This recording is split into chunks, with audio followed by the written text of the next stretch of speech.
మీరు చెప్పేటువంటి మాటల గారడి, రోజుకి ఏదో ఒకటి నేర్చుకుని ఏదో ఒకటి రాసుకుని వచ్చి చదివేయటం. న్యూట్రలిస్ట్ అంటారు కాసేపు కొన్నాళ్ళు కొత్తలో, తర్వాత సెక్యులరిస్ట్ అంటారు, అయిపోయింది న్యూట్రలిస్ట్ అయిపోయింది, సెక్యులరిస్ట్ అయిపోయింది, లెఫ్టిస్ట్ అయిపోయింది, సోషలిస్ట్ అయిపోయింది, ఫండమెంటలిస్ట్ అయిపోయింది, రైటిస్ట్ అయిపోయింది. ఇప్పుడు నిన్న మొన్న చెప్తున్నారు యూనివర్సలిస్ట్ అని. మీ భావజాలం యూనివర్సలిజం అంటున్నారు. అంటే ఇన్ని లిస్టులు అయిపోయి చివరికి ఇంకేం మిగిలినాయో మరి. కాబట్టి నేనేం విమర్శించట్లా మిమ్మల్ని తప్పు పట్టలా. మిమ్మల్ని తప్పు పడితే కూడా మీకు బాగా కోపం వచ్చేస్తుంది. బాగా పళ్ళున్న చెట్టుకే రాళ్ళు వేస్తానంటున్నారు. నాకైతే పళ్ళేం కనపడతలే మీ చెట్టుకి నాకేం పళ్ళు కనపడట్లా మీ మీద రాళ్ళు వేయటానికి. కాబట్టి నేను రాళ్ళు వేసే పనిలో లేను. కాబట్టి ఒక్కసారి మీరు మాట్లాడినటువంటి మాటలు, మీ ఐడియాలజీ స్టీల్ ప్లాంట్ పట్ల, లేకపోతే రాష్ట్రంలోని సమస్యల పట్ల, రైతాంగం సమస్యల పట్ల మీ ప్రాగ్మెటిజం, ఎన్నికల ముందు దళితులను ఉద్ధరిస్తా అన్నారు. ఈ రాష్ట్రంలో ఉన్న ప్రతి దళితుడికి 10 లక్షల రూపాయలతో ఒక చేపలు ఎన్నాళ్ళు కూర వండి పెడతావు జగన్మోహన్ రెడ్డి, నేను చేపలు పట్టడం నేర్పిస్తాను ఈ రాష్ట్రంలో దళితులకి అని చెప్పావు. ఒక్కొక్క దళితుడితో 10 లక్షలు పెట్టి వ్యాపారం పెట్టిస్తా అన్నావు. నియోజకవర్గానికి 500 మంది సంవత్సరానికి దళితులకి 10 లక్షల చొప్పున ఇండస్ట్రీ పెట్టిస్తా అన్నావు. 15 మాసాలైంది. ఏ నియోజకవర్గంలో ఏ దళితుడి చేత 10 లక్షలు పెట్టి ఇండస్ట్రీ పెట్టించారు? ప్రాగ్మెటిజం అంటే ఇదేనా? కాబట్టి ఆలోచించండి జన సైనికులు కానీ, లేదా వారేం చెప్తారు, మనం సర్దుకోవాలి అంటారు. సర్దుకోవటం అంటే ఎట్లా? మీరు సర్దుకున్నారా? మీ అన్నయ్య గారికి రాజ్యసభ అడిగారు, నారా లోకేష్ గారు నా సానా సతీష్ నా గుండెకాయ నా సానా సతీష్కి తప్పితే ఇది ఇవ్వటం కుదరదని చెప్పి పవన్ కళ్యాణ్ గారు వాళ్ళ నాన్నగారితో చెప్పారు. మన లోకేష్ గారు వాళ్ళ నాన్నగారితో చెప్పారు, నాన్నగారు నా సానా సతీష్కి తప్పితే ఆ రాజ్యసభ ఇవ్వటానికి వెళ్ళేది ఎవరికని చెప్పారు. మరి మీరు సర్దుకున్నారా?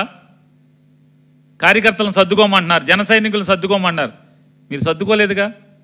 మీ అన్నయ్య గారికి మంత్రి పదవి ఇస్తానని లెటర్ ప్యాడ్ మీద తీసుకున్నారు, మీరు ఎమ్మెల్సీని చేశారు మీ అన్నయ్య గారిని. మరి సర్దుకోవాలి కదా. కార్యకర్తలను సర్దుకోమంటున్నారు. ఇక వాళ్ళు ఎంతసేపు జెండా మోయటం అని మీరు ముందు చెప్పారు కదా, మోసి ఆ జెండా మోసి, ఈ జెండా మోసి, కమ్యూనిస్ట్ జెండా మోసి, తెలుగుదేశం జెండా మోసి, బీజేపీ జెండా మోసి, బీఎస్పీ జెండా మోసి, సిపిఐ జెండా, సిపిఎం జెండా, మళ్ళీ తెలుగుదేశం జెండా, మళ్ళీ బీజేపీ జెండా, ఇంకెన్ని జెండాలు మోసి వాళ్ళ కాయలు కాసిపోతున్నాయి. మహారాష్ట్ర వెళ్తేనేమో అక్కడ ఇంకెవడెవడో జెండా, మళ్ళా తమిళనాడు వెళ్తే ఇంకెవడో జెండా. ఎవడు జెండాలు మోసి వాళ్ళ కాయలు కాసిపోవటమే కానీ సర్దుకోమని చెప్తే మీరు చెప్పే సర్దుకోవాల్సిందే కానీ మీరు మాత్రం సర్దుకోరు. మరి నాదెండ్ల మనోహర్ గారు సర్దుకోవచ్చు కదా, ఎందుకు తీసుకున్నారు పదవి? దుర్గేష్ గారు సర్దుకోవచ్చు కదా, ఎందుకు తీసుకున్నారు పదవి? సర్దుకోవచ్చు కదా అని అడుగుతున్నాను. ఎందుకు సర్దుకోరు? కార్యకర్తలే సర్దుకోవాలి, మీరు అనుభవించాలి, మీరు ఎంజాయ్ చేయాలి, మీరు మాత్రం బాగా ఊరేగాలి. వాళ్ళు మాత్రం మోయాల్సిందే. ఎప్పటికీ మీరు మోయండి, మేము మాత్రం ఊరేగుతామని చెప్తారు. ముందు మీరు సర్దుకుని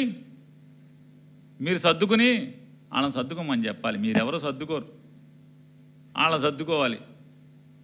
ఇక ఏం చేస్తాం, ఏదో పిచ్చలో మీ వెనకాల తిరుగుతున్నారు, తిరగని. ఆ పిచ్చ దిగే రోజు, ఆ మత్తు దిగే రోజు రాబోయే రోజుల్లో అన్నీ వస్తాయి, అన్నీ చూసుకుంటాం. మీ 100% strike rate, 100% reverse strike rate మీ కళ్ళతో మీరే చూస్తారు, ప్రజలే చూపిస్తారని కూడా చెప్తూ మీ ఉపన్యాసానికి మీ అంతరాత్మ మీరే ప్రశ్నించుకోండి. నిన్న మీరు మాట్లాడిన మాటకి, లేదా మీ 14 సంవత్సరాలు 2014 నుంచి ఇవాళ దాకా ఈ 11 సంవత్సరాల ప్రయాణాన్ని వెనక్కి తిరిగి చూసి మీ అంతరాత్మ మీరే ప్రశ్నించుకోండి. మీరేం సాధించారు? అంటే ఒక మంత్రి పదవి మీరు సాధించింది, దీనికి ఇవాళ దాకా ఎందుకు 14లో తీసుకోవచ్చు కదా, ఇవాళ దాకా అక్కర్లేదు కదా. కేంద్రంలో రాజ్యసభ తీసుకుని అప్పుడే సాధించుకోవచ్చు కదా. ఏం సాధించామంటే ఈ రాష్ట్రానికి ఏం సాధించారు? ఒకసారి మీ అంతరాత్మను ప్రశ్నించుకోండి.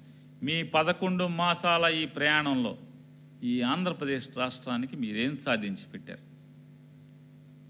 మీ మూలంగా ఈ రాష్ట్రానికి ఒరిగిందేంటి?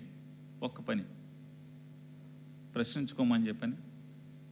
మీరు చెప్పినట్టు మీరు ఇచ్చినటువంటి వాగ్దానాలు, స్టీల్ ప్లాంట్ ఏం చేశారు? కాబట్టి ఇలాంటి ఆత్మవంచన ప్రకటనల్ని పునరాలోచించుకోమని చెప్పని. మీరు చెప్పినటువంటి ఐడియాలజీ, మీరు చెప్పినటువంటి ప్రాగ్మెటిజం అంటే మీ స్పీచ్ని, మీ నడకని, మీ చరిత్రని, మీ అడుగుల్ని ఒకసారి తడిమి చూసుకోమని చెప్పని మీకు చెప్తాను.